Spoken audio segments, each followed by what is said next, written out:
बातमी शिवसेनेचे मंत्री भरत गोगावले यांनी एक धक्कादायक वक्तव्य केलेलं आहे। नारायण राणे यांनी इतक्या उंचीवर सहजासहजी ते गेलेले नाहीये। केस घेतल्या, जेलमध्ये गेले, मारामारी केली, मर्डर सगळं झालंय, वेगळी सांगायची गरज नाही असं खळबळजनक वक्तव्य गोगावले यांनी केलंय। नारायण राणेंची वाटचाल सांगताना त्यांनी मर्डरचाही उल्लेख केलाय।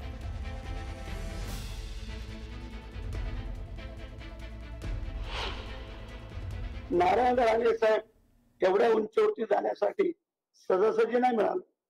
अंगावर केसी घेतला, भानगडी केल्या, जेलमध्ये गेले, मारामारी केल्या, मर्डर सगळं झालं। हे काय कोणी वेगळं कोणी सांगायची आवश्यकता नाही। विवेकला सांगत ना आम्ही भानगडी करा, आपल्याला जोडून चालायचं, पण त्यांच्या पण काही मंडळींनी थोडं आम्हाला पण जोडून घ्यायला पाहिजे, हा आमचा सल्ला, बाकी काय नाही।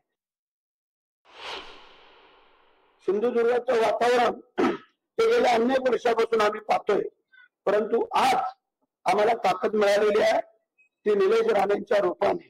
कारण जी काय अडचण होती, तर आमचे केसरकर साहेब भानगडी करणारे नाही, मारामारी करणारे नाही,